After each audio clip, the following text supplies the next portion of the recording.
सहना भवतु सहनो भुनक्तु सह वीर्यं करवावहै तेजस्विनावधीतमस्तु मा विद्विषावहै। ॐ शान्ति शान्ति शान्तिः। ॐ पूर्णमदः पूर्णमिदं पूर्णात् पूर्णमुदच्यते पूर्णस्य पूर्णमादाय पूर्णमेवावशिष्यते। ॐ शान्ति शान्ति शान्तिः। श्रुतिस्मृतिपुराणानाम् आलयं करुणालयं नमामि भगवत्पादं शङ्करं लोकशङ्करं। शङ्करं शङ्कराचार्यं केशवं बादरायणं सूत्रभाष्यकृतौ वन्दे भगवन्तौ पुनः पुनः। ईश्वरो गुरुरात्मेति मूर्तिभेदविभागिने व्योमवद्व्याप्तदेहाय दक्षिणामूर्तये नमः। ॐ पार्थाय प्रतिबोधितां भगवता नारायणेन स्वयं व्यासेन ग्रथितां पुराणमुनिना मध्ये महाभारतम् अद्वैतामृतवर्षिणीं भगवतीम् अष्टादशाध्यायिनीम् अम्ब त्वामनुसन्दधामि भगवद्गीते भगवद्वेषिणीम्।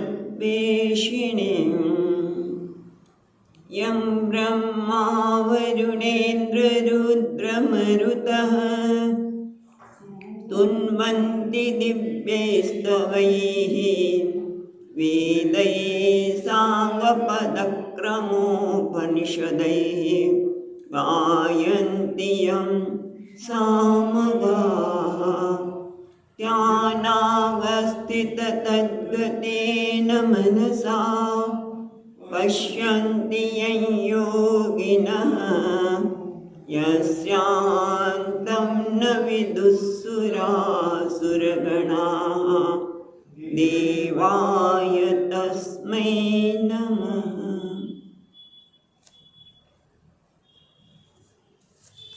ત્રીજો અધ્યાય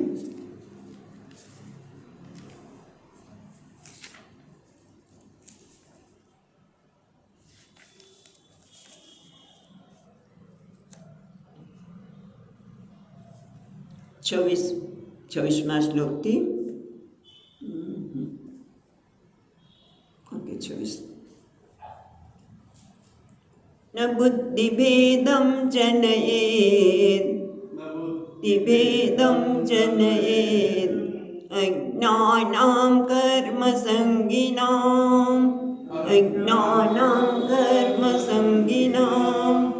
चोषयेत् सर्वकर्माणि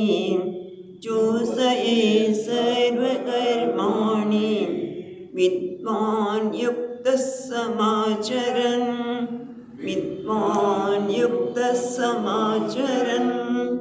प्रकृते क्रियमाणानि गुणैः कर्माणि सर्वशः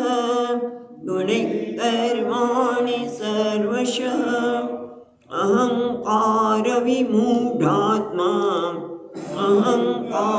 विमूढात्मा कर्ताहमिति मन्यते तत्त्वविद्दो महाबाहो ગુણકર્મ વિભાગયોઃ ગુણા ગુણેષુ વર્તન્તે ઇતિ મત્વા ન સજ્જતે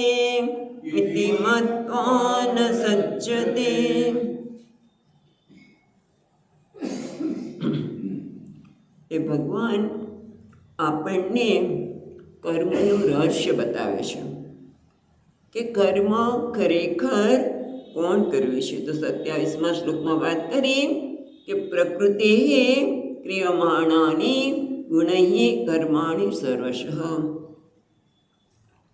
બધા જ કર્મો કોના દ્વારા થાય છે? તો પ્રકૃતિ દ્વારા. આત્માની સન્નિધિમાં કર્મ થાય છે, મારી સન્નિધિમાં કર્મ થાય છે. બધા કર્મો પ્રકૃતિ ક્રિયમાણાની ગુણૈ, પ્રકૃતિના જે ગુણો છે, જેમાં આપણે ગઈ વખતે વાત કરી હતી એમ વિકાર આવતા. જ્યારે પ્રકૃતિ સામ્ય અવસ્થામાં હોય ત્યારે તો કંઈ થતું નથી, પણ વિકાર આવે, એમાં પરિવર્તન આવે ત્યારે એ ગુણો વડે જ આ બધા કર્મો થઈ રહ્યા છે. પ્રકૃતિ કર્મ કરે છે, પણ વિવેક ન હોવાથી વિમૂઢાત્મા, જેનો આત્મા મોહિત થઈ ગયો છે, એ શું માને છે? અહંકારથી, હુંથી વિમૂઢ. એને ખરેખર વિવેક નથી કે આત્મા અને અનાત્મા શું છે. પુરુષ અને પ્રકૃતિનો વિવેક નથી. વિવેક ન હોવાના લીધે પોતાને કર્તા માને છે. હું આ કર્મનો કર્તા છું, મેં આ કર્મ કર્યું, માટે મારે આ કર્મનું ફળ ભોગવવું પડશે. હું પુણ્યનો ભાગી થઈશ, હું પાપનો ભાગી થઈશ. આમ પોતાની જાતને કર્મને આધારે કર્મ કરે છે ત્યારે હું કર્મનો કર્તા છું, અને ફળ મળે ત્યારે હું સફળ છું, નિષ્ફળ છું, પુણ્યશાળી છું, પાપશાળી છું. પછી 144 વર્ષ પછી આ કુંભમેળો આવશે, આવો યોગ સર્જાશે ને બધા શું માન્યું કે મારે પુણ્ય ભેગું કરવાનું છે, માટે બધાએ દોડ્યા મોટા ભાગના, કારણ કે હું પુણ્યનો ભાગી છું, મને પુણ્ય પ્રાપ્ત કરવું છે, મારે આ પ્રાપ્ત કરવું છે, એવું ખરેખર માને છે. પણ આત્મા તો કેવો છે?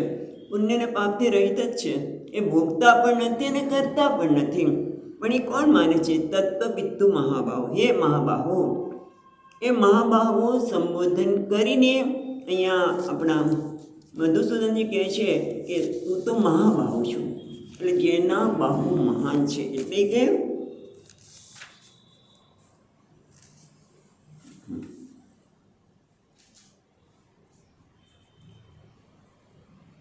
તત્વવિત્તુ,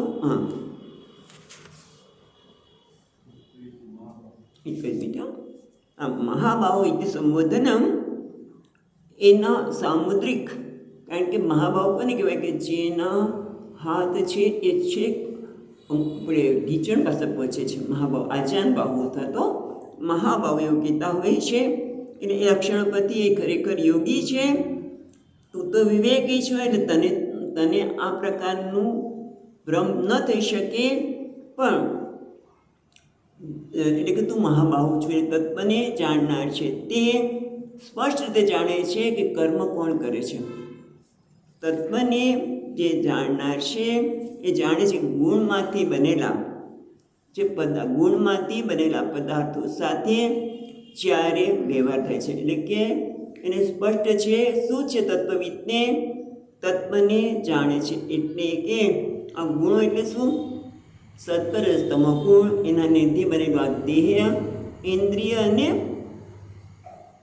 મન, એટલે સૂક્ષ્મ શરીર અને સ્થૂળ શરીર, એને પોતે સ્પષ્ટ જોઈએ છે કે આ મને મળેલો એક ડગલો છે, વેશ છે.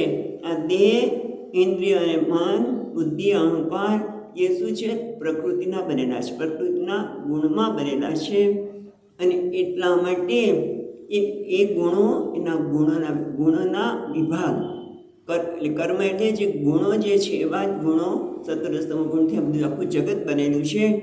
એની સાથે વ્યવહાર થયો. ગુણા ગુણેષુ વર્તન્તે, આ એક ગુણનું પોટલું બીજા ગુણના પોટલા સાથે વ્યવહાર કરે છે. એક ગુણના પોટલાને તમે નામ આપો પિતા, બીજા ગુણના પોટલાને નામ આપો છો પુત્ર, પિતા અને પુત્ર વ્યવહાર કરી રહ્યા છે ત્યારે એ સ્પષ્ટ રીતે જુએ છે ગુણા ગુણે સુવર્ધનતે. એક ગુણનું પોટલું બીજા ગુણના પોટલા સાથે વ્યવહાર થઈ રહ્યો છે. કોણ? પ્રકૃતિ કરે છે. ગુણનો પોટલો કોણ? ગુણનું પોટલું કહીએ કે પ્રકૃતિ. પ્રકૃતિ કર્મ કર્મયા દક્ષિણ પ્રકૃતિ સુયતે સચરાચરમ. મારી અધ્યક્ષ માત્રમાં, હું મારી સાક્ષી માત્રમાં, મારા હોવા માત્રમાં આત્મા અને હું કેવો છું? સાક્ષી છું. મારા સાનિધ્યમાં કર્મ થઈ રહ્યું છે. હું કંઈ જ કર્મ કરતો નથી. તે મત્વા ન સજ્જતે, એટલે જ્યારે ન સજ્જતે એટલે કે હું કર્મ કરું છું એવી એને આસક્તિ થતી નથી. મેં આ કર્મ કર્યું મારું છે, એટલે અહંકાર કે મમકાર એનામાં જન્મતા નથી. એટલે ન સજ્જતે એ અહંકાર પણ કરતું નથી કે મેં આ કર્મ કર્યું. અને આ શરીર સાથે જોડાયેલી કોઈ પણ વસ્તુ એની સાથે મમકાર પણ નથી કરતું. આ મારું છે. અને આપણી તો કેટલી 2 મિનિટ પહેલાં જે વસ્તુ મારી નહોતી અને મેં ખરીદ્યું અને સુધી હવે મારી છે. એટલું જ હોય છે ને. જે મારા ઘર કેટલી વખત મહાત્માઓ વાત કરતા હોય છે. એક શેઠ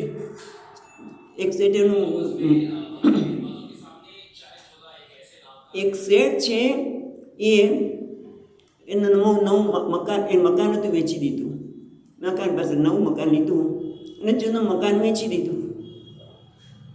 એવું એને વેચ્યું એવું લાગ્યું. અને પછી કે આગ લાગી, મેં વેચી દીધું, પછી શું ચિંતા? અને એને કોઈ ચિંતા નહોતી. પણ પછી ખબર પડી કે ના, હજી વેચાણું નથી તો એ મારું બની ગયું. પછી ચિંતા.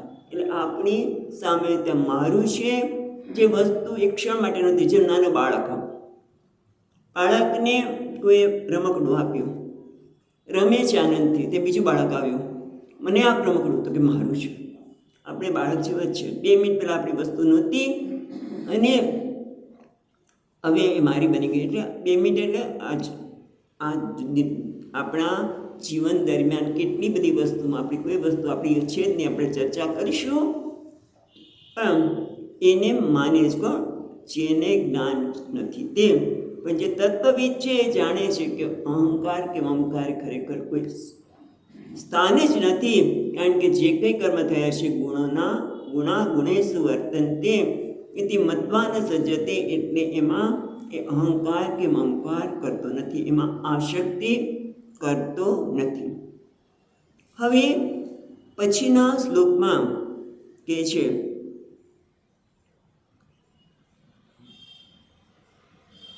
વિદ્વાન અવિદ્વાન બંને, વિદ્વાન અને અવિદ્વાન બંને કર્મ તો થઈ જ રહ્યા છે.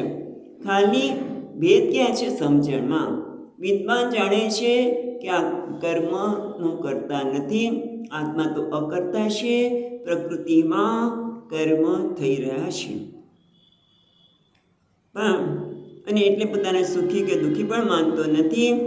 પણ જેને જ્ઞાન નથી, અવિદ્વાન અવિદુષ, એને ખબર નથી. ત્યારે આગળ પણ હમણાં જ આપણે આગળનો શ્લોક વાંચ્યો 26માં, બુદ્ધિભેદમ જનયે અજ્ઞાનામ કર્મ સંગીનામ.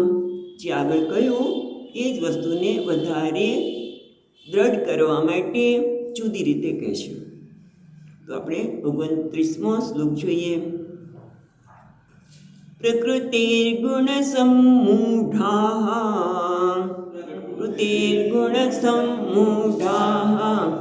સજ્જન્તે ગુણકર્મસુ તાન કૃષ્ણવિદો મંદાન કૃષ્ણવિન્ન વિચાલયેત. ભગવાન ફરીવાર આપણને યાદ અપાવે છે કે પ્રકૃતિ ગુણ સમૂઢાઃ. પ્રકૃતિ એટલે પ્રકૃતિ ગુણૈ, પ્રકૃતિના જે ગુણ છે એમાં સમૂઢા સમ્યક મૂઢાઃ એટલે કે જે મોહિત થયેલો છે. સમૂઢા એટલે મોહિત થયેલો છે, એક ગુણને પોતાના માને છે. જેમ 14મા અધ્યાય પણ કહેશે કે ખરેખર આ ગુણ શરીરને કોઈ રીતે બાંધી શકે નહીં, પણ છતાં જેને જ્ઞાન નથી એનાથી એ ગુણોથી જાણે કે પોતે બંધાઈ જાય છે. એ રીતે અહીંયા પણ કહે છે પ્રકૃતિ હે ગુણ સમૂઢા. પ્રકૃતિના જે ગુણો છે એમાં જે ગુણોથી સારી રીતે મૂઢ થયેલો છે, આસક્ત થયો છે, જેને સમજણ નથી, તો એ શું કરે છે? સજ્જંતે ગુણ કર્મસુ. એ ગુણ કર્મસુ, ગુણ અને કર્મનો વિભાગ છે. આગળ આપણે જોયું તત્વવિદો ગુણ અને કર્મનો વિભાગ જાણે છે, આ જાણતો નથી, માટે એ ગુણ અને કર્મમાં સજ્જંતે આસક્ત થાય છે. પછી બીજી રીતમાં શું કહે છે? તાન છે ને એમાંથી અડધો નીકળશે. તાન અકૃષ્ણવિદ. તાન અકૃષ્ણવિદ મંદાન કૃષ્ણવિન ન વિચાલે. એ અકૃષ્ણવિદ એટલે કે જે અલ્પજ્ઞ છે, જે પૂર્ણ રીતે આત્મા અને અનાત્માનો વિભાગ જાણતો નથી, જે અલ્પજ્ઞ છે, માટેને કહ્યું મંદાન, જેની બુદ્ધિ મંદ છે. આમ તો મંદનો અર્થ મૂર્ખ. મંદ એટલે કે જે ખરેખર વિવેક કરવા સમર્થ નથી. માટે બાકી બુદ્ધિ તો ઘણી ચાલે છે, વ્યવહારમાં એની બુદ્ધિ તો બીજા કરતાં એમ દોડે છે, પણ આત્મા અનાત્મા વિવેકમાં એની બુદ્ધિ અલ્પ છે. માટે અલ્પજ્ઞ મંદાન. પછી શું કહે છે? કૃષ્ણવિન. કૃષ્ણવિન એટલે જે પૂર્ણજ્ઞ છે. પૂર્ણજ્ઞ એટલે શું?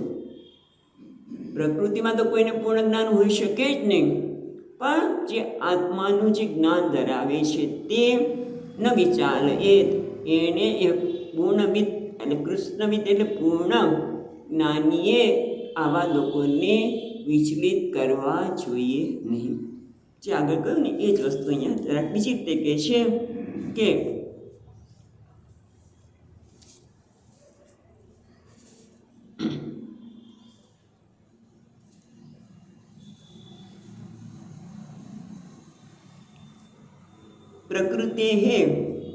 પ્રકૃતિ દ્વારા થતા કર્મો. ત્યારે શું કહે છે? ગુણાનામ કર્મસુ ગુણ કર્મસુ વયમ કર્મ કુર્મઃ ફલાય ઇતિ. જ્યારે જે વ્યક્તિ અજ્ઞાની છે, જેને આ ગુણ અને કર્મ વિભાગની સ્પષ્ટતા નથી, એ શું માને છે કે ભાઈ હું કર્મ કરું છું. શેના માટે કર્મ કરું છું? આ ફળ માટે. હું આ કર્મ કરીશ તો મને આ ફળ મળશે. અને એવા લોકો સતત ગુણમાંથી બનેલા પદાર્થો સાથે જ્યારે વ્યવહાર કરે છે, ત્યારે એ માને છે કે હું આ કર્મ કરું છું. ખરેખર તો શું છે? હકીકત શું છે? જો ગુણ અને કર્મનો વિભાગ જાણે છે, એ જાણે છે કે આ વાણી દ્વારા કર્મ થયો છે, વાણી દ્વારા કર્મ થયું છે. પણ જેને જ્ઞાન નથી એ કહે છે હું કરતા છું, હું બોલનાર છું, હું વક્તા છું. અને વક્તા છું એટલે માટે આ પ્રકારની સફળતા હોવી જોઈએ, હું બોલું ત્યારે આટલા લોકો હોવા જોઈએ, વગેરે વગેરે. વક્તા જો પોતાને વક્તા માને તો પછી આ બધાની અપેક્ષા નીકળે છે, અને દુઃખી પણ થાય અને સુખી પણ થાય. હું પ્રવચન કરું ત્યાં તો કેટલા લોકો હોતા હોય છે, અથવા તો નથી હોતા. કંઈ પણ પ્રકારનું વક્તા માને તો એની કર્મની સફળતા કયા પ્રકારની છે એના પર આધાર રાખીએ. એટલે શું સાંભળી રહ્યો છો ત્યારે શ્રવણ દ્વારા આ શબ્દો અંદર પડી રહ્યા છે, પણ હું સાંભળનાર છું. ને સાંભળતી વખતે ઘણી વખત મને આવું કહ્યું, ખરેખર કોઈને કહેવામાં આવ્યું જ ન હોય, પણ છતાં સાંભળતા કંઈક બીજું યાદ આવી જાય તો પણ થાય હું સાંભળનાર છું. મને કોઈ આવું કીધું, મને આવું ટોન્ટ માર્યો. કારણ કે અહીંયાની વાત નથી કરતી, અત્યારે આપણાની વાત નથી કરતા, પણ જ્યારે હું સાંભળનાર છું એવું માનું, ત્યારે કોઈ શબ્દ આપણે કોઈ કહી જાય તો એનું સુખ પણ થાય અને દુઃખ પણ થાય. કારણ કે ખરેખર વાણી દ્વારા કર્મ થઈ રહ્યું છે, પણ હું એને બોલનાર માનું છું, વક્તા માનું છું, સાંભળનાર માનું છું. અને આવા લોકો ભલે માનતા હોય, ભગવાન કહે છે, કારણ કે સજ્જન તે ગુણ કર્મસુ, અને એ પ્રકારે ભલે કર્મ કરતા હોય, પોતાને સફળ માને, નિષ્ફળ માને, પણ એને તું વિચલિત ન કરીશ. તાન કૃષ્ણ વિન્ન વિચાલે.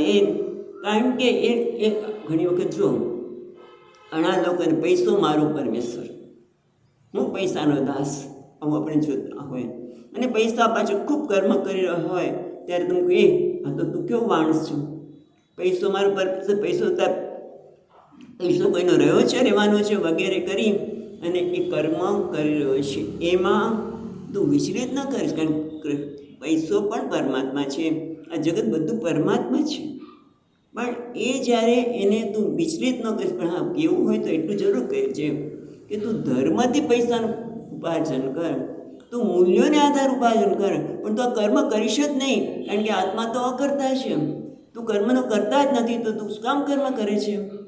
તો કે ના, એવું તમે કરશો નહીં.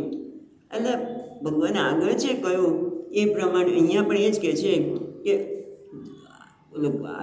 કયું કીધું હમણાં શ્લોક કે જાણે ને બુદ્ધિ ભેદમ છે ને, બરાબર, પણ એની પહેલાં 25માં પણ કહ્યું કુર્યાત વિદ્વાન અસક્ત ચિકીર્ષુ લોક સંગ્રહ. ત્યાં લોક સંગ્રહ માટે કરવાનું કહ્યું. અહીંયા શું કહે છે કે ભલે એ લોકો આસક્ત થઈને આ કર્મથી એટલું ફળ મેળવીશ, હું સફળ થઈશ અને ન મળે તો નિષ્ફળ થઈશ, એ જે કંઈ માનતો હોય એમાં તું એને વિચલિત કરીને કર્મ છોડાવીશ નહીં. મહત્ત્વની વસ્તુ તો એ છે કે તું એને કર્મ છોડાવીશ નહીં, ભલે આસક્તિથી કર્મ કરે. જો કહી શકાતું હોય તો એટલું જરૂર કહીએ કે તું જે કંઈ કર્મ કરે એ મૂલ્યને આધારે કર. તું વેપારી છો, તું ખૂબ પૈસા કમા, વાંધો નહીં. આપણે ગઈકાલે પણ વાત કરી હતી, ગઈ વખતે પણ, કે ભાઈ તારામાં ધન કમાવાની શક્તિ છે તો મેળવ, ખૂબ કેળવ, પણ એ સદમાર્ગે વાગ્યો. બીજાના લોકોને ઉપયોગી થાય એના માટે કર, કોઈને ઉપયોગી થાય એના માટે કર, પણ એ પૈસો વધારે મેળવવા માટે અધર્મના ભોગે નહીં, અપ્રામાણિકતાથી નહીં. બસ આટલું કર. એ આપણે જરૂર કહેવું જોઈએ. પણ તું કર્મ છોડી દે, કર્મની આવશ્યકતા નથી, કર્મ તો બંધનરૂપ છે વગેરે કંઈ જ કહેવાની જરૂર નથી. ભલે સજ્જન તે ગુણ કર્મ, શું ખબર છે કે આ કર્મ પ્રકૃતિમાં થઈ રહ્યા છે. આપણે ગઈકાલે પણ વાત કરી હતી કે આપણા વ્યક્તિત્વ બે છે, વ્યક્તિત્વ બેનું બનેલું છે. જેમ આગનો ગોળો, એમાં લોખંડ પણ છે અને અગ્નિ પણ છે, પણ જેને ખબર નથી એ આગનો ગોળો માની લે છે. એ રીતે જેને વિવેક નથી પ્રકૃતિનો અને પુરુષનો, આત્મા અને અનાત્માનો, એ બંનેને એક માનીને પોતે માને છે હું કર્મ કરું છું તો ભલે કરે. પણ એવા લોકોને આ કર્મ બંધનરૂપ છે, તું કર્મ છોડી દે એવું કશું જ કહીશ નહીં. કૃષ્ણ બિન ન વિચારે તેનામાં ખળભળાટનો મચાવીશ, એને વિચલિત ન કરીશ. પણ એટલું જ છે કે તું જે કંઈ કર્મ કરે, કોઈ પૈસાને પરમેશ્વર માનતું હોય, કોઈ સત્તાને માનતું હોય, પરમાત્મા તો છે જ બધામાં. એક દિવસ એ પરમાત્મા જો એ મૂલ્યને આધારે, ધર્મને આધારે કર્મ કરશે તો એમાં પરિવર્તન આવશે. માટે આપણે એટલું જ કરી શકીએ કે તું ધર્મને આધારે કર્મ કર, કોઈને છેતરીશ નહીં, કોઈની પાસે આપણે જૂઠવી ન લઈશ, ચોરી ન કરીશ, ઈર્ષ્યા ન કરીશ. એ બધા કર્મનો એમાં આપણે એને કહી શકાય તો કહીએ, પણ એને વિચલિત કરવીશ નહીં. ખાસ ભગવાને પાછું એ વસ્તુ આપણે ધ્યાનમાં દોરી કે મંદ પ્રજ્ઞાન કૃષ્ણ બિન ન વિચાલયત, એટલે બુદ્ધિ ભેદ કરણમ એવ ચાલનમ. બુદ્ધિમાં ભેદ ઉત્પન્ન કરવું એનું નામ જ ચાલનમ, એને ચલિત કરવું છે. એના ભેદ ઉત્પન્ન કરીશ. એ જે કંઈ પણ કર્મ કર્યો છે એને તું ફક્ત ધર્મને આધારે કર, એટલું જ કહેવાની જરૂર છે. હવે ભગવાન પછીના શ્લોકમાં આમ તો બધું ભગવાન કહી ચૂક્યા છે કે અર્જુન, કર્મ છોડવા કરતાં તું તારા ભાગે આવેલું કર્મ સારી રીતે કર. અને કેવી રીતે કરવું એની પણ વાત કરી. વચ્ચે પ્રાસંગિક રીતે જ્ઞાની વ્યક્તિ કેવી રીતે કર્મ કરે છે એની પણ વાત કરી. હવે ભગવાન આ 30મો શ્લોક છે, બહુ મહત્ત્વનો શ્લોક છે, જેમાં 5 મુદ્દાનો કાર્યક્રમ આપે છે. જો તારે જીવનમાં સફળ થવું હોય તો તું આ પ્રકારે તારું જીવન જીવ. એટલે 5 મુદ્દા આપે છે. શું કહે છે આપણે જોઈએ 30મા શ્લોકમાં. મયि સર્વાણી કર્માણી સંન્યસ્યાધ્યાત્મચેતસા સંન્યસ્યાધ્યાત્મચેતસા નિરાશિર્નિર્મમો ભૂત્વા નિરાશિર્નિર્મમો ભૂત્વા યુધ્યસ્વ વિગતજ્વરઃ યુધ્યસ્વ વિગતજ્વરઃ. એટલે 5 મુદ્દા. પહેલું શું કહે છે? 5 મુદ્દાનો કાર્યક્રમ, જેમ વર્ષો પહેલાં 20 મુદ્દાનો કાર્યક્રમ. અહીંયા 5 કયા છે? મયી સર્વાણી કર્માણી સંન્યસ્ય 1, પછી અધ્યાત્મ ચેતસા 2, ત્રીજું છે નિરાશી 3, ચોથું છે નિર્મમઃ ભૂત્વા નિરાશીર ભૂત્વા નિરાશી ભૂત્વા નિર્મમઃ ભૂત્વા યુદ્ધસ્વ, પાંચમું છે યુદ્ધસ્વ વિગત જ્વરઃ. યુદ્ધસ્વ એટલે યુદ્ધ કર, ભગવાન અર્જુને કર્યા છે માટે, પણ આપણા માટે શું છે? યુદ્ધસ્વ એટલે તારા ભાગ્યે આવેલું કર્મ તું સારી રીતે કર. હવે આપણે તેના માટે વિચારીએ. એટલે પેલું ભગવાન કહે છે મયી સર્વાણી કર્માણી સંન્યસ્ય, બધા જ કર્મો મને અર્પિત કર. પણ એના માટે મહત્વની શું વસ્તુ છે? અધ્યાત્મ ચેતસા. અધ્યાત્મ ચેતસા એટલે કે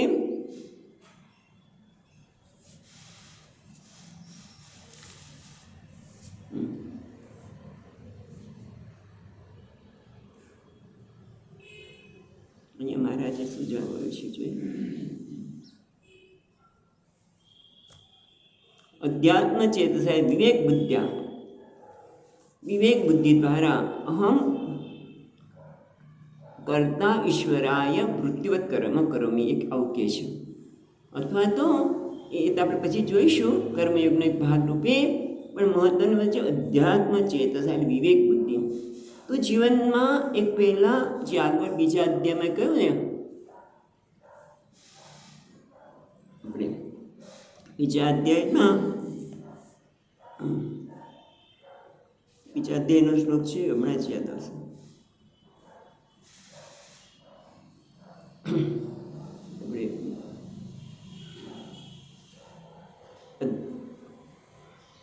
અધ્યવસાયાત્મિકા બુદ્ધિ.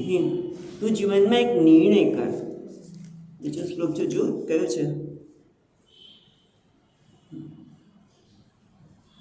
વ્યવસાયાત્મિકા બુદ્ધિ એકેહ ગુરુ નંદન બહુ શાખાહ્ય નંતાશ્ચ બુદ્ધયો યમ વ્યવસાયિના.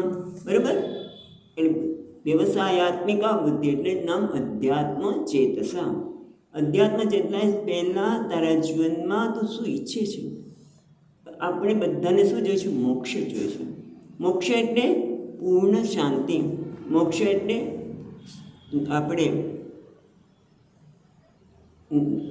બિનશરતી સુખ, બિનશરતી પ્રેમ, બિનશરતી સુખ, બિનશરતી આનંદ. પહેલાં તો એ નિર્ણય કર કે તારે જીવનમાં શું જોઈએ છે. અને બીજું શું છે? શ્રેયશ્ચ પ્રેયશ્ચ મનુષ્ય મેતત તો સંપરિનક્તિ વિવિનક્તિ ધીરઃ. કઠોપનિષદમાં પણ કહ્યું કે તારી સામે શ્રેયસ ને પ્રેયસ બંને આવશે. તારા જીવનમાં બંને વસ્તુ આવશે અને પ્રેયસ પણ, જાણ કે શ્રેયસનો બેસ લઈને આવશે. જેમ આપણે ઘણીવાર વાત કરી છે કે પ્રદ્યુમ્ન અને શ્રી કૃષ્ણ બંને સમાન દેખાય, પણ બંનેમાં કેટલો બધો ફેર છે. એ રીતે શ્રેયસ અને પ્રેયસ જ્યારે આવે ત્યારે તારા જીવનનું ધ્યેય શું છે? મને શ્રેયસ જોઈએ છે, હંમેશનું કલ્યાણ જોઈએ છે. નિશ્ચિતમ શ્રેયહમ તન્મે બ્રૂહિ. અર્જુને પણ કહ્યું ને કે નિશ્ચિતમ શ્રેય, હંમેશનું કલ્યાણ થાય. એ ક્યારે થાય? કે જ્યારે મારા જીવનનું ધ્યેય મોક્ષ હોય. મોક્ષ એટલે બિનશરતી પ્રેમ, બિનશરતી આનંદ. એ ક્યારે મળે? બિનશરતી આનંદ કે પ્રેમ ક્યારે મળે? જ્યારે હોય ત્યારે છે. કારણ કે શરતથી આવનાર હોય તો શરતથી જવાનું જ છે. પણ મને તો બિનશરતી જોઈએ છે, જેમાં કોઈ શરત ન હોય એવું સુખ જોઈએ છે. જેમાં મેં આટલું કામ કરું, આમ કરું તો મને આનંદ મળે, એવી ભાવના જ નથી. બસ મને તો આનંદ જોઈએ છે. આ કર્યાથી આનંદ મળે, આ ન કરવાથી આનંદ મળે, એ તો શરત થઈ ગઈ. પણ મને તો એવી કોઈ શરત વગરનો આનંદ જોઈએ છે, શરત વગરનો પ્રેમ જોઈએ છે, શરત વગરનું સુખ જોઈએ છે. તો એ ક્યારે મળે? એ હોવું જોઈએ. બરાબર ને? જે શરતથી આવે એ જવાનું જ છે, તો એનો અર્થ એ હોવું જોઈએ. એટલે જે એના માટે આપણે ઘણી બધી વાત કરી છે. પ્રાપ્તસ્ય પ્રાપ્તિ, મારા જીવનમાં હું શું ઈચ્છું છું? જે છે પ્રાપ્ત જ છે, એને મારે પ્રાપ્ત કરવાનું છે, એને ઉદ્ઘાટિત કરવાનું છે. એ મારા કર્મો શેના માટે હોય? અધ્યાત્મ ચેતસા, એટલે વિવેક બુદ્ધ્યા મારે પ્રાપ્ત છે એને જ પ્રાપ્ત કરવાનું છે, એને ઉદ્ઘાટિત કરવાનું છે, એને પ્રગટ કરવાનું છે. તો મારા કર્મો કેવા હોય? તો કે છે એનું નામ અધ્યાત્મ ચેતસ. એટલે જેને જીવનમાં સ્પષ્ટતા છે કે મારા કર્મો કેવા હોય, કે જે આને પ્રગટ કરે. એના માટે શું કરવું છે? મયી સર્વાણી કર્માણી સંન્યસ્ય. એટલે મયી એટલે વાસુદેવ, પરમેશ્વરે, સર્વજ્ઞે, સર્વાત્મની, સર્વાણી કર્માણી સંન્યસ્ય નિક્ષિપ્ય. નિક્ષિપ્યો આચાર્ય કહે છે. એટલે મય એટલે ભગવાન કૃષ્ણ સામે ઊભા છે. અર્જુનને કહે છે એનો અર્થ એ નથી કે નંદનંદનને, એટલા માટે ભગવાન અહીંયા સ્પષ્ટ કરે છે કે હું જે વાસુદેવ, જે પરમેશ્વર છું, જે સર્વજ્ઞ સર્વનો આત્મા છું, એને તારે કર્મ અર્પણ કરવાના છે. અર્પણ કરો. નિક્ષિપ્ય એટલે તું દરેક કર્મ મને અર્પણ કર. યદ જુઓસી, યદ દદાસી, યદ તપસ્યસી તત્ પુરુષમ મદર્પણમ. તું જે કંઈ કર્મ કરે, ખાવાનું કર્મ કરે, બોલવાનું કર્મ કરે, કોઈ સફાઈનું કર્મ કરે, જે કંઈ કર્મ કરે એ તું મને અર્પણ કર. પણ જ્યારે ભગવાનને અર્પણ કરવાનું હોય તો હું જે કંઈ કર્મ કરું બધું ભગવાનને અર્પણ કરું એમ કહો છો તમે? તો પછી હું ખોટું બોલું તો એ ભગવાનને અર્પણ કરું? અપ્રમાણિક બનવું. કર યદ જોશી યદ કરોશી. તું જે કંઈ કર્મ કરે, ખોટું બોલે, કોઈની વસ્તુ જૂટવી લે, અપ્રમાણિક કરે તો કે ના એ નહીં. કારણ કે ભગવાનને કર્મ તો એવું અર્પણ કરીએ કે જે શુદ્ધ હોય, મૂલ્યવાળો હોય. એટલે યદ કરોશી યદ દસનાસી, બરાબર છે.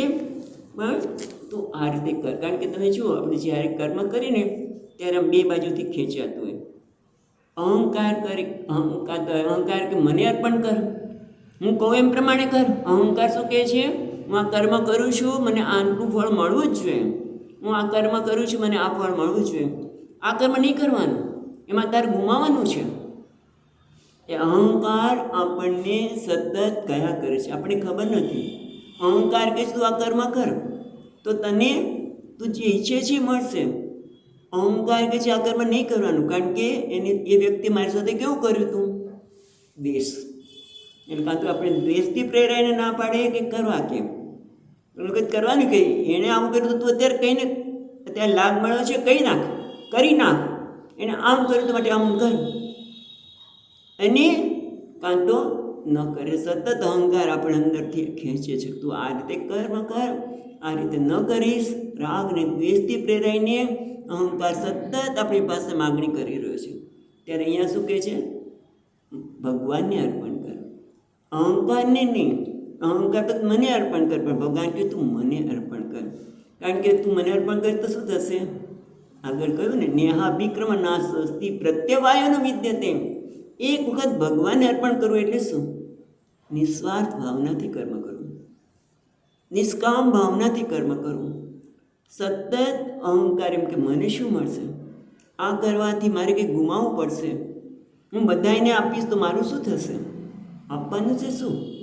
પૈસા હોય તો આપજે ભાઈ, પણ તું બધાને સારા શબ્દો તો કે, સારી રીતે એની સાથે વાત તો કર, એને આદર તો આપ. અને તમે જુઓ, આપણે કોઈને આદર આપીએ, આપણે થોડીક સહન કરીને બીજાને ઉપયોગી થઈએ. થોડુંક આપણે સહન કરવું પડે, કારણ કે આપણો સમયનો ભોગ આપવો પડે, આપણે કેટલીક વસ્તુ જતી કરવી પડે. પણ એ કરીએ ત્યારે આપણને આનંદ થાય છે કે નથી થતો? હું કોઈને ઉપયોગી થાઉં, મેં મારી વસ્તુ જતી કરી અને કોઈને સામેથી આપી, ભલે એ વ્યક્તિ કદાચ મને આભાર પણ ન માને, પણ જ્યારે હું આપું છું ત્યારે આપણને સારું લાગે છે. આમ તો તમે જુઓ કે તમે કોઈને આપો એટલે તરત જ એના મોં પર પ્રસન્નતા આવે, કારણ કે એ વ્યક્તિ પાસે કશું છે જ નહીં દાખલા તરીકે. અને હું જમવા બેઠો છું તો જમવા બેસવાની તૈયારી છે, મને ખબર પડી કે પેલી વ્યક્તિને પણ આપણી મિત્ર છે કદાચ વ્યક્તિ, પણ એને આપણે જમાડી થોડુંક આપણામાંથી થોડુંક ઓછું જમીને એક જ ટિફિન આવે છે, બંને સાથે જમી લઈ કદાચ, તો શું લાગે?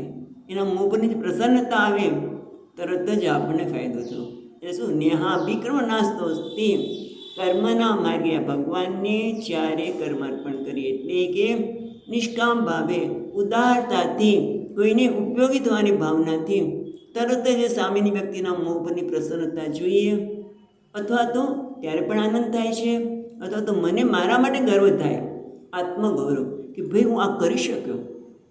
તમે જુઓ, ભલે પછી આપણે બારંવાર બીજાને કહીએ કે મેં તો મારે ઘરે આવતા હતા ને તેમને આમ કર્યું ને પેલું કર્યું, પછી આપણી બુદ્ધિ અહંકાર છે ને, પાછું મેં તો આમ કર્યું તે હવે તો મને એ વ્યક્તિ બોલાવતી નથી, બધું અહંકારનું કામ છે.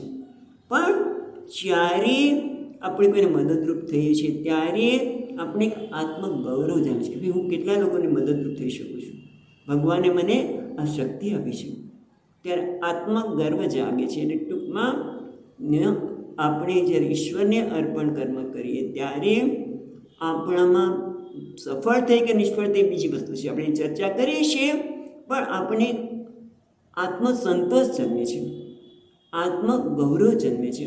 અને ખરેખર આપણે જે બિનશરતી પ્રેમ આનંદ કહો એટલે શું? આપણને પોતાનાથી જ પ્રસન્નતા થવી જોઈએ. સ્વામીજી મહારાજ વારંવાર કહે કે આપણે ખરેખર આપણને જ પ્રેમ કરતા નથી. જોજો, વિચારો, આપણે ખરેખર આપણને જ પ્રેમ કરતા નથી, અને એટલા માટે આપણે પ્રેમ બીજા પાસે માગીએ છીએ. પણ જો આ ભગવાનને અર્પણ કરીને કર્મ કરીશું તો કર્મ કરતી વખતે ભગવાનને અર્પણ કરીએ, અને પછી નિરાશી નિર્મમ પછી આપણે જોઈએ છીએ ત્યાં એ જ આવે છે કે કર્મ કર્યું અને ફળ માટે જ્યારે ફળ આવે ત્યારે ભગવાનનો પ્રસાદ માન્યો, તો પ્રસન્નતા આવવાની જ છે. અને એટલા માટે કે મય સર્વાણી કર્માણી સંન્યસ્ય, એટલે બધા કર્મ ભગવાનને સમર્પિત કરો, અહંકારને નહીં. અમને કંઈ ખબર પડે કે અહંકારને અર્પણ કરવાનો છે ને ભગવાનને કરું છું? હું આ કર્મ તો ભગવાનને અર્પણ કરું છું, ક્યાં અહંકારને કરું છું? કેવી રીતે ખબર પડે કે અહંકારને અર્પણ થાય છે કે ભગવાનને? બહુ પાતળી રેખા છે, બહુ પાતળી રેખા. ભગવાનને અર્પણ કરવું અને અહંકારને અર્પણ કરવું બહુ પાતળી રેખા છે. કેવી? જેમ કે આ સૂતર છે, આ કપડું છે, બરાબર? કપડું છે, પણ કપડું શેનું બનેલું છે? તાંતણનું, સૂતરનું બનેલું છે. સૂતર અને કપડામાં બહુ ભેદ દેખાય છે? બંને એક જ દેખાય છે. એ રીતે આ જે કપડું છે એ અહંકાર છે, અને સૂતર છે એ પરમાત્મા છે. બસ બેમાં કોઈ ભેદ નથી. એટલે કે જે નામરૂપતા જગતમાં દેખાય છે ને એ અહંકારના પ્રકૃતિનો ગુણ છે, અહંકારનો ગુણ છે. અને એ નામરૂપની પાછળ રહેલો કોણ છે? નારાયણ. બસ એટલો જ ભેદ છે. ત્યારે નામરૂપને મહત્વ આપવું, નામરૂપને પ્રસન્ન કરવા. નામરૂપ એટલે અહંકાર પણ નામરૂપ જ છે, એને પ્રસન્ન કરવું કે એમાં રહેલા નારાયણને પ્રસન્ન કરવું, એ તારે વિવેક કરવો પડે. એનું નામ છે અધ્યાત્મ ચેતસા. એ સતત વિવેક કરવો પડે કે હું જ્યારે કર્મ કરું ત્યારે મારું કર્મ છે એ મૂલ્યને આધારે થાય, અહંકારને આધારે નહીં. અહંકાર તો મૂલ્યનો ભોગ અપાવવાનો જ છે. તમે જુઓ, અત્યારે આ બધું બહુ જોવા મળે છે. એટલે મને યાદ આવે છે, કારણ કે હમણાં જ એક બેન કહેતી હતી કે મેં જે કંઈ કર્મ કર્યું એવું મારી છોકરી પણ ના પાડે છે. કેવી રીતે તમે વાત કરો? આજે તમે જુઓ કે સાસુ સસરાની સેવા અમારે કરવી નથી. હું બીજાની બધાની સેવા કેવી રીતે કરું? કેમ? કારણ કે બધું ઘરડા થયા એટલે એમને વૃદ્ધાશ્રમ મૂકી આવો. એ કોણ કરે છે? હવે ધીમે ધીમે આ કેમ બનતું જાય છે? કારણ કે એમના દરેક કર્મ શેના માટે હોય છે? અહંકારને સમર્પિત. કે મારી કેરિયરનું શું, મારે પણ નોકરી કરવી છે, હું પણ આટલું કમાવું, આ કરું. એટલે મને હમણાં કોઈ કીધું, મને આશ્ચર્ય હતું કે આવો શબ્દ વાપરી શકાય. એટલે એક છોકરો ને છોકરી પહેલી વાર મળતા હશે, લગ્ન માટે ભેગા થયા છે, જોવા માટે આવ્યા છે. એ છોકરી પેલા આવનાર છોકરાને પૂછે છે કે તારા ઘરમાં કેટલી ડસ્ટબિન છે? ખ્યાલ આવ્યો? આપણે તો આ શબ્દથી ખ્યાલ જ ન આવે. ડસ્ટબિન એટલે શું? કેટલા વૃદ્ધો છે કે જે નકામા છે. મેં સાંભળતા ડસ્ટબિન એટલે શું, પછી ખ્યાલ આવ્યો એટલે કે નકામા છે, એ લોકોની હું સેવા નહીં કરું. એટલે ઓલી છોકરી કહે છે કે મમ્મી તું તો તારી નણંદની, પછી એના નણંદની, આની બધાની કેટલી સેવા ધ્યાન રાખે છે. કારણ કે એ શું સમજે છે કે મારું કર્તવ્ય છે, મારી સાથે જોડાયેલા દરેકને મારે આદર આપવો એ મારું કર્તવ્ય છે. એનું નામ જ મય સર્વાણી કર્માણી, ભગવાનને અર્પણ કરવા એટલે બધાનો ખ્યાલ રાખવો. પણ અત્યારના છોકરાઓને ભગવાન અર્પણ કરવા કરતાં અહંકારને અર્પણ કરવું એ વધારે ગમે છે. એટલે ખરેખર મને તો ઘણી વખત થાય કે ભગવદ્ ગીતાનો આટલો ત્રીજો અધ્યાય પણ આપણા યુવાનો પાસે પહોંચે ને તો આખું એનું જીવન બદલાય છે. કારણ કે જ્યારે અહંકારને અર્પણ કર્મ કરે છે ત્યારે થોડીક વાર મને પ્રસન્નતા જણાશે, પણ છતાં જો એનું ધાર્યું નહીં થાય તો તરત જ પોતાને નિષ્ફળ માનશે, નિરાશા આવશે, પ્રતિક્રિયા થશે, તરત જ પ્રતિક્રિયા આપણે જોવા મળશે. જો આ જ્ઞાન હોય તો કે ના, હું જે કંઈ કર્મ કરું છું એ ઘણું બધું આમાં આવે છે, આપણે જોઈએ. હું જે કંઈ કર્મ કરું છું એ મારા ભગવાનને અર્પણ કરું, કારણ કે અમારી કોઈ વસ્તુ મારી નથી. આ શરીર પણ મને આપવામાં આવ્યું છે. મારા માતા પિતાએ પૂછ્યું તો કે ના, એને પણ છેવટે તો પરમાત્માએ આપ્યું છે. ભલે રેતસ એનાથી થયેલા હોય, પણ એ આવ્યું અનાજ ખાધું ત્યારે અનાજ પણ મને છેવટે તો પરમાત્મા જ જાય છે. એટલે મને જ આ બુદ્ધિ આપવામાં આવી છે, હું આટલું વિચારી શકું છું. મા બાપે મને ભણાવ્યા ગણાવ્યા એટલે મને આટલી બુદ્ધિનો વિકાસ થયો, એટલે આટલા પૈસા હું કમાઈ શકું છું, હું આટલું કામ કરી શકું છું. એ બધું મને આપવામાં આવ્યું છે. આમ તો છેવટે પરમાત્મા પાસેથી આવ્યું છે, માટે હું એનું ઋણ ચૂકવું. હું બધાને આપીને અહીંયા કહે છે ને કે અધ્યાત્મ ચેતસા, એના માટે આચાર્ય શું કહે છે કે અહમ કરતા ઈશ્વરાય વૃત્તિવત કર્મ કરોમી. હું ભલે કર્મનો કરતા છું, સ્વીકારે છે કર્મયોગી, હું કર્મ કરું છું, પણ કોને? વૃત્તિવત, ભગવાનનો સેવક છું, ભગવાનની સેવા કરું છું. મારે આમાંથી કંઈ મેળવવાનું નથી. ભગવાન મને જે આપશે, નોકર હોય એ એક શેઠનું કામ કરે તો એને ખબર છે કે મને પગાર મળવાનો જ છે, માટે હું એમની સેવા કરું. હું અત્યારે જે કંઈ કર્મ કરું ભગવાનની સેવા કરું. આ ભગવાનના રૂપમાં લે સાસુની, સસરાની, નણંદ કે જે કંઈ હોય એની સેવા કરું. પણ એ ક્યારે થાય કે જ્યારે હું અહંકારને અર્પણ કરવાની ઈચ્છા ન રાખું તો. પણ મારી કેરિયરનું શું, મારે પણ આગળ વધવું છે, મારે આમ કરવું છે, એવું જે માનતા હોય એ અહંકારને જ અર્પણ કરે છે. પણ અહીંયા તો કહે છે તું આ કર્મ કરીશ ને, ભગવાનને અર્પણ કરીશ તો જીવનમાં તું સફળ છું. કારણ કે આપણે તો સફળતા એટલે મેં કર્યું એ કર્મથી ધાર્યું કર્મ થયું તો હું સફળ છું, ધાર્યું કર્મ ન કર્યું તો ધાર્યું કર્મ કર્યું ખરું કર્મ પણ ધાર્યું ફળ ન મળતું નિષ્ફળ છું. પણ શાસ્ત્ર શું કહે છે? સફળતાની વ્યાખ્યા જુદી છે. સફળતા એટલે જ્યાં આપણે કીધું આત્મગૌરવ જન્મે, આત્મસંતોષ જન્મે તો આપણે પ્રસન્નતા આવવાની છે. જેટલું અંતઃકરણ શુદ્ધ થશે એટલું આપણને પ્રસન્નતા આવવાની છે. જેટલું પાણી સ્વચ્છ થશે એમ આપણું પ્રતિબિંબ સ્પષ્ટ દેખાશે. એમ હું જ્યારે ભગવાનને અર્પણ કરીશ, અહંકારને અર્પણ નહીં કરું, ત્યારે અંતઃકરણ પ્રસન્ન થવાનું જ છે. કારણ કે અંતઃકરણમાંથી રાગદ્વેષ દૂર થવાના છે, એટલે શુદ્ધ થવાનું જ છે, પ્રસન્નતા આવવાની છે. એટલે શાસ્ત્ર કહે છે કે સફળતા એટલે આંતરિક પ્રસન્નતા, સફળતા એટલે આંતરિક શાંતિ. એનું નામ જ અધ્યાત્મ ચેતસા.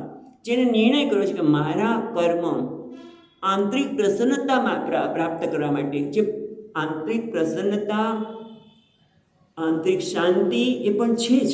પ્રાપ્તસ્ય પ્રાપ્તિ, જે આપણે શરૂઆતમાં વાત કરી એ પ્રમાણે દરેકના હૃદયમાં દરેકનું અંતઃકરણમાં પણ જ પરમાત્મા જ, એટલે આનંદ શાંતિ બધું છે જ. આત્મા પૂર્ણ જ છે, આનંદ સ્વરૂપ છે, બિનસત્ય આનંદ એનું સ્વરૂપ છે. અને એને પ્રગટ કરવા માટે પેલું પગથિયું છે અંતઃકરણની શુદ્ધિ. કારણ કે સાપેક્ષ પ્રસન્નતા હશે ને, સાપેક્ષ આનંદ હશે ને, તો પછી શાસ્ત્ર કહે છે તું પૂર્ણ છે, તું આનંદ સ્વરૂપ છે, તે સમજાશે. ખ્યાલ આવે છે ભેદ? કે જો હું આંતરિક પ્રસન્નતા થોડી પણ કર્મયોગ ભાવનાથી કરીશ, મેળવીશ, તો પછી મને જ્યારે શાસ્ત્ર કહે છે કે તું બ્રહ્મ છે, પૂર્ણ છે, તો સમજાય. હવે અંદર જ કકળાટ ચાલતું હોય, દુઃખ ચાલતું હોય, અને તું પૂર્ણ છે એમ કે, તું આનંદ સ્વરૂપ છે, તો નહીં સમજાવવાનું ને. ખ્યાલ આવે છે? એટલા માટે મહત્વની વસ્તુ એ છે અધ્યાત્મ ચેતસા. મારી જીવનનું ધ્યેય પેલું શું છે? જે પ્રાપ્ત છે ને પ્રાપ્ત કરવા માટે હું ભગવાનને અર્પણ કરીશ, નહીં કે અહંકારને. કેવી રીતે કરવાના? નિરાશી નિર્મમો ભૂતવા. તું જ્યારે કર્મ કરે ત્યારે ભગવાન માટે કરે, અને જ્યારે ફળ આવે ત્યારે નિરાશી, એટલે ફળના સંદર્ભમાં કે મને આ જ પ્રકારનું ફળ મળવું જોઈએ. નિરાશી એટલે ત્યક્ત્વા આશી, એટલે મને આ પ્રકારનું ફળ મળવું જોઈએ, એવો કોઈ આગ્રહ જ નથી. કારણ કે મારું ફળ શું છે? આંતરિક પ્રસન્નતા. બાહ્ય ફળ માટેને આગ્રહ ક્યારે ન હોય? કે જ્યારે કર્મ કરવામાં જ આનંદ આવે. બીજા શબ્દમાં કહીએ તો જ્યારે કર્મમાં આનંદ આવે ને ત્યારે ફળની પર ચિંતા નથી હોતી. પણ જ્યારે કર્મમાં આનંદ ન આવે, કેમ? કે મારું ધ્યાન ફળમાં છે માટે. અને સાથે સાથે નિર્મમ ભૂતવા, એટલે ત્યક્ત્વા મમ ભાવશ્ચ નિર્ગત, એટલે આ મેં કર્યું. નિર્મમ ભૂતવા એટલે આ મેં કર્મ કર્યું, આ મારું છે, આ મારું છે. તો એ તારા માટે શું થશે? એના માટે સુંદર દાખલો આપે છે. મહાભારતનો એક શ્લોક છે, એ લખીને આવ્યા છે.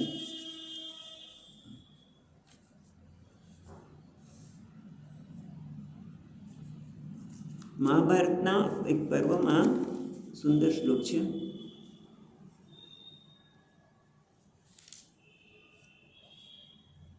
અચ્છા, ઉપર છે, અહીંયા લખે છે દ્વય અક્ષર અસ્તુ ભવેન મૃત્યુ. શું કહે છે? દ્વ અક્ષર અસ્તુ ભવેન મૃત્યુ ત્રયક્ષરમ બ્રહ્મ શાશ્વતમ. બે અક્ષર એવા છે કે જે મને મૃત્યુ એટલે દુઃખ આપનારા છે, અશાંતિ આપનારા છે. અને 3 અક્ષર છે એ બ્રહ્મ શાશ્વતમ. અક્ષરમ બ્રહ્મ શાશ્વતમ. 3 અક્ષર જે છે એ બ્રહ્મ શાશ્વતમ એટલે આનંદ આપનારા, અમૃત આપનારા છે. કયા? મમ ઇતિ ભવેદ મૃત્યુ. આ મારું છે, મારું. 2 અક્ષર મમ, મારું, મારું, મારું. મેં જેમ હિન્દીમાં બોલીએ તો મેં.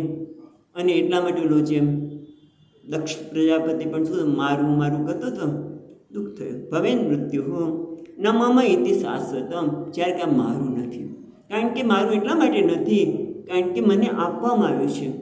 મારું ક્યારે કહી શકું કે આ શરીર મારું છે અને મેં કર્યું તો મને આ ફળ, શરીર દ્વારા કરેલા કર્મથી મને મળેલું ફળ મારું ક્યારે કહી શકાય કે આ શરીર મારું હોય? તો કારણ કે શરીર પણ આપવામાં આવ્યું છે માતા પિતાને, છેટે પરમાત્મા દ્વારા. બુદ્ધિ પણ મને આપવામાં આવી છે, આ લાગણીઓ પણ મને આપવામાં આવી છે, કોઈને ઉપયોગી થવાની ભાવના છે એ પણ આપવામાં આવી છે, વિકસાવવામાં આવી છે, ગુણ આપવામાં આવ્યા છે. તો પછી મારું કેવી રીતે કહી શકું? એટલે ભગવાન કહે છે ન મમ યુદ્ધસ્વ વિગત જ્વર. અને એટલા માટે યુદ્ધસ્વ એટલે તું નિયત કર્મ કર. કેવી રીતે? વિગત જ્વર, જ્વરથી રહિત, એટલે કકળાટ કર્યા વગર. વિગત જ્વર એટલે કે માનસિક સંતાપ રહિત. મનમાં સંતાપ હોય, કારણ કે કકળાટ એટલે મારે આ કરવું પડે છે, મને આવું કેમ ફળ મળ્યું, મને આમ કેમ મળ્યું? તો કે વિગત જ્વર, કોઈ કકળાટ કરીશ નહીં. કેમ? કારણ કે જ્યારે તારા મનમાં નિરાશી નિર્મમ, તું કોઈ વસ્તુને મારી છે એવું નથી કહેતો. નિરાશી એટલા માટે છે કે એને ખબર છે કે હું જે કંઈ કર્મ કરું છું, હું પ્રમાણિક રહું છું, હું ઉદાર રહું છું, એટલે મારું કંઈ ગુમાવવાનું નથી. કેમ? ભગવાને કીધું યોગક્ષેમ વહામ્યહમ. જે પરમાત્માના માર્ગે છે એના યોગ અને ક્ષેમ હું વહન કરવાનું છું. માટે એક જ વસ્તુ છે, મયી સર્વાણી કર્માણી સન્યસ્ય. તું અહંકારને અર્પણ ન કરીશ, તું ઈશ્વરને અર્પણ કરજે. મૂલ્યને આધારે અર્પણ કરજે. કોઈની પાસેથી ખોટું લેવાની વૃત્તિ ન રાખીશ. એના માટે વર્ષો પહેલાં એક વાર્તા વાંચી હતી. શ્રીમદ રાજચંદ્ર ત્યાં ભારતમાં પણ એકનો આશ્રમ છે. એ પહેલાં ઝવેરી હતા, મુંબઈમાં મોટા વેપારી હતા, પણ હંમેશા એ મૂલ્યને આધારે જ જીવન જીવતા. હવે એક વખત એક ભાઈ છે એ હીરા વેચવા આવ્યો. ત્યાં આરબ કન્ટ્રીમાંથી હીરા લાવી અને અહીંયા વેચવા આવ્યો. એમ તો મારો ભાઈ પણ હીરાનો વેપાર કરે છે, એ પૈસાદાર થયો તો હું પૈસાદાર થઈશું. એટલે સવારે એ શ્રીમદ રાજચંદ્રને હીરા વેચ્યા અને વેચીને જરાક આગળ જાય છે. 1 કે 2 કલાક થયા હશે અને પેલા આરબ વેપારીનો ફોન આવ્યો કે ભાઈ તું હમણાં તારા હીરા વેચીશ નહીં, કારણ કે હીરાનો ભાવ વધવાનો છે. તું વેચીશ નહીં તો ઘણા બધા રૂપિયાનો ફાયદો થશે. હવે શું કરવાનું? એને તો વેચી દીધા હતા. સવારે એમને પાછો જાય છે શ્રીમદ રાજચંદ્ર પાસે અને વાત કરે છે કે આવું થયું છે. તો કે કંઈ વાંધો નહીં ભાઈ, લે આ તારા હીરા પાછા, અને મેં તને આપ્યા તો પૈસા આપી દે. કેટલી પ્રમાણિકતા! કારણ કે એમને એવું કેમ કર્યું કે જો આ સ્થાને હું હોત તો આનું નામ મૂલ્ય.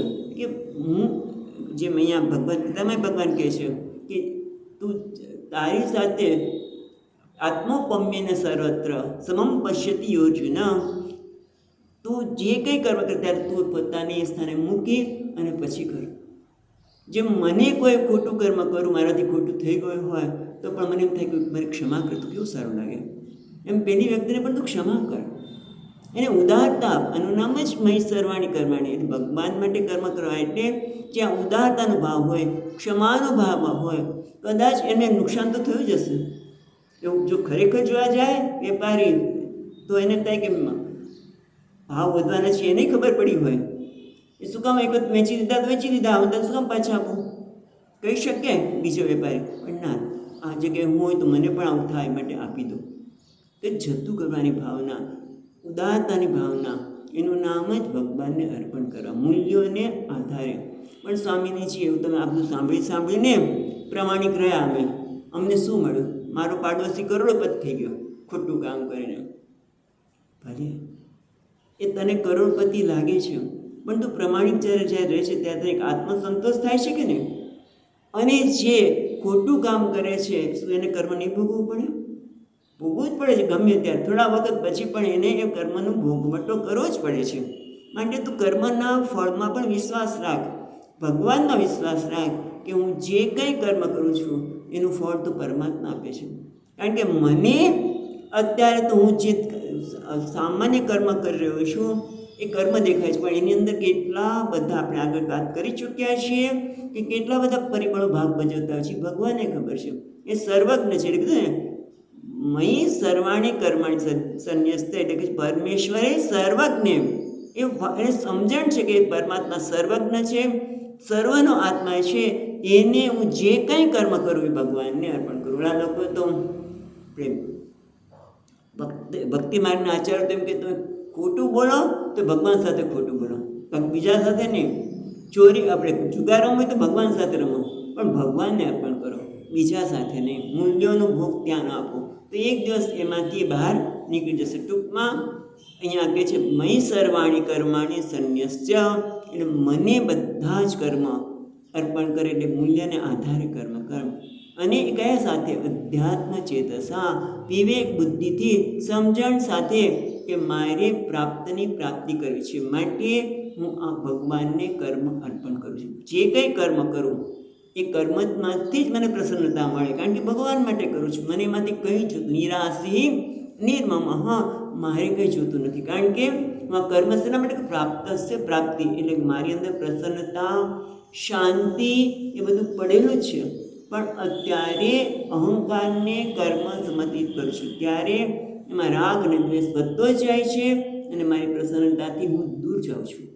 હવે મને ખબર પડી, માટે હું હવે જે કંઈ કર્મ કરીશ પરમાત્મા માટે કરીશ. અને એના લીધે જે ફળ આવશે નિરાશી, એટલે કોઈ ફળ જે આવશે મારા માટે પ્રસાદ બની જશે. પ્રસાદ બને તો શું થાય? રાગ કે દ્વેષ બને નહીં. આપણે કેટલી વાર વાત કરી ચૂક્યા છે કે જે કંઈ પ્રસાદ હોય એ મારા માટે પછી પેંડાનો પણ હોય, ભસ્મનો પણ હોય, કોઈ પણ હોય, પણ પ્રસાદ છે તો એના માટે રાગ પણ નથી થવાનો કે દ્વેષ પણ નથી થવાનો. ભલે પેનનો ભાવતો હોય અને કદાચ પેલું કડું ચૈત્ર મહિનો આવે એટલે કડવા આપણે તો નથી આપતા, પણ એવું કડું લીમડાનું પાણી પણ મળે, પણ પ્રસાદ છે તો નથી એના માટે રાગ કે દ્વેષ. ભલે આપણે કદાચ ન લઈએ તો પણ આંખે તો ઉડાવી દે છે. ડાયાબિટીસ હોય તો ના પ્રસાદ છે ને સેજ મૂકી દીધો, હું આમ તો ગળપણ નથી ખાતો પણ સેજ લઈ લીધું, કારણ કે નથી રાગ કે દ્વેષ. એને નામ નિરાશી અને નિર્મમ, હું કરું છું આ મારું છે એવા ભાવમાંથી તું મુક્ત થઈ જા. અને સાથે સાથે વિગત જ્વર, અને મહત્વનું છે કકળાટ ન કરીશ. મેં આમ કર્યું ને મેં આ થયું, બસ આ સમજણ સાથે કે હું જે કંઈ કરું એ મને આપવામાં આવ્યું છે માટે વિગત જ્વર, આમ મળ્યું ને ન મળ્યું, સફળ થયું કે નિષ્ફળ થયું નહીં, કારણ કે હું મૂલ્યના આધારે કર્મ કરું છું માટે ભગવાન જે આપશે એ મારા માટે પ્રસાદ છે. અને ભગવાને એ પણ વિશ્વાસ છે યોગક્ષમ વહામી, એટલા માટે પણ કર્મ કરું છું. અને તદીય ઓલો જે ભાગવતમાં કહે છે ને, તદીય વસ્તુ ગોવિંદમ તુભ્યમ સમર્પયે, આ જે કંઈ વસ્તુ તારી છે એ હું તને અર્પણ કરું છું. મારું તો કંઈ છે જ નહીં. નિર્મમ, હું જે કંઈ કર્મ કરું છું એ બધી શક્તિ પણ તે આપી છે, સંપત્તિ વસ્તુ જે કંઈ છે તે આપી છે. અને તારા રૂપમાં રહેલા આ નારાયણને, તારા રૂપમાં જેમ વસ્ત્રને નહીં પણ સૂત્રને મહત્ત્વ આપવું. વસ્ત્ર એને નામરૂપ અને સૂત્ર એનું સાર તત્વ, એવી રીતે જગતમાં જે નામરૂપ છે એને પણ એનું જે સાર તત્વ છે એને અર્પણ કરું છું. એ પ્રકારની ભાવનાથી તું કર્મ કર તો શું થશે? તું હંમેશા સફળ છે. યોગ કર્મ શું કૌશલમ, આ યોગની ભાવનાથી કર્મ કરીશ તો તું હંમેશા તું કુશળ જ છે, તું સફળ જ છે. તું ક્યારે તને નિરાશાની ગત્તામાં જવું પડશે. ન પ્રત્યવાયો વિદ્યતે સ્વલ્પમપી ધર્મસ્ય ત્રાયતે મહત્વ ભયા. જે આગળ બધી વાત કરી એ વસ્તુ અહીંયા આપણને આ પ્રકારે 5 જે મુદ્દા આપ્યા, 5 વસ્તુને ધ્યાનમાં રાખીને જો તું કર્મ કરીશ તો તું હંમેશા સફળ જ છું. અને એના લીધે તારી આ બધું શું આવિર્ભાવ કરવાનું છે. બસ અધ્યાત્મ ચેતસા એટલે શું? અધ્યાત્મ ચેતસા એટલે જે છે એનો મારે આવિર્ભાવ કરવાનો છે. આપણને ઉદારતા એટલી જ છે, આપણે ખોટું બોલવાનું ગમતું જ નથી, અપ્રામાણિક રહેવાનું ગમતું નથી, પણ આપણે માણસ અપ્રામાણિક, જૂઠું બોલવું, ઈર્ષા કરવી એ બધાની પાછળ શું છે કે જો હું સાચું બોલીશ તો હું કંઈક ગુમાવીશ, કંઈક ગુમાવવાની ભાવના છે. લોકો મને શું કહેશે, લોકો મારું કેવું કરશે? કારણ કે આપણે વાત કરીએ ને કે હું મારી જાતને જ પ્રેમ નથી કરતો, હું મારી જાતનો સ્વીકાર કરતો નથી, માટે લોકો શું કહેશે માટે હું ઘણી વખત અપ્રામાણિક, જૂઠું બોલું. બધા પ્રત્યાઘાતની પાછળ અધ્યાત્મ ચેતસા હોય તો આવું કોઈ પ્રત્યાઘાત થાય નહીં. પ્રમાણિક રહેવાનું, અપ્રામાણિકતા ને આપણા જીવનના સ્થાન પણ આપી શકીએ. પણ એક બધું બોલાય છે, એટલું સરળ નથી. કારણ કે પહેલી વસ્તુ આ છે ને કે વ્યવસાયાત્મિકા બુદ્ધિ, એક વખત વ્યવસાય થઈ જવો જોઈએ કે મારું જીવન પ્રાપ્તની પ્રાપ્તિ માટે છે. તો જ હું આપણે સ્વામીજીની ભાષામાં કહીએ મય સર્વાણી કર્માણી સંન્યાસ, એટલે પૂજ્ય સ્વામીજીની ભાષામાં કહીએ તો તું હવે માગણ ન રહીશ, ભિખારી ન રહીશ. બહુ ભીખ માગી તું કર્મ તારા માટે યાચકનું સ્થાન ન બનાવીશ, કર્મ દ્વારા તું ભિખારી ન બનીશ, પણ તું આપનારો બન. તો અત્યાર સુધી ખૂબ લીધું છે, શરીર દ્વારા મન દ્વારા પણ મને કોઈ પ્રેમ કરે, મને આદર આપે, એ બધી આપણી યાચક વૃત્તિ જ છે. એની બદલે હવે તું આપનારો બન, બધાને આપનારો બન. જે કંઈ શરીરના દ્વારા, બુદ્ધિ દ્વારા જે કંઈ છે તારી પાસે એના દ્વારા તું બીજાને ઉપયોગી થા. તારી વસ્તુ ભગવાન તને અર્પણ કરું, તારામાં રહેલા આ લોકોને અર્પણ કરું છું, એટલે તને જ અર્પણ કરું છું. આવી ભાવના હોય તો માણસ હંમેશા સફળ જ છે. એના હૃદયમાં પ્રસન્નતા, શાંતિ ને પ્રાગટ્ય થયા વગર રહી નીકળ્યું. આપણે પ્રાપ્તની પ્રાપ્તિ એટલે આ બધું છે જ એને પ્રગટ કરવાનું છે. અને એના માટે હું ઈશ્વર અર્પણ બુદ્ધિથી પહેલું સ્ટેપ આ છે. ઈશ્વર અર્પણ બુદ્ધિ કર્મ કરું, આ સમજણ સાથે કરું, નિરાશી કોઈ પણ પ્રકારની આશા એટલે કે કર્મફળની આગ્રહ વગર, અને જે કંઈ કરવામાં મમકાર આ મારું છે એવું કર્યા વગર, વિગત જ્વર એટલે માનસિક ક્ષમતા વગર, અને આમ મળ્યું આ ન મળ્યું વગેરેના કકળાટ વગર, જર વગર, યુદ્ધ સ્વ એટલે તું અર્જુનને કહે છે તું યુદ્ધ કર, અને આપણે બધાને કહે તારા ભાગ્યે જે કંઈ કર્મ આવ્યું છે એ તું કર્મ કર. ઓમ પૂર્ણમદઃ પૂર્ણમિદં પૂર્ણાત પૂર્ણમુદચ્યતે પૂર્ણસ્ય પૂર્ણમાદાય પૂર્ણમેવાવશિષ્યતે. ઓમ શાંતિ શાંતિ શાંતિ.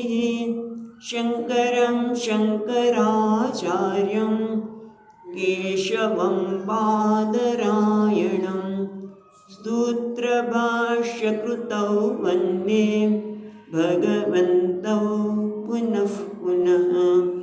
ઈશ્વરો ગુરુરાત્મેતિ મૂર્તિભેદવિભાગિને વ્યોમવદ્વ્યાપ્તદેહાય દક્ષિણામૂર્તયે નમઃ.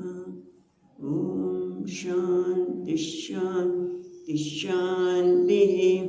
હરિ ઓમ. શ્રી ગુરુભ્યો નમઃ.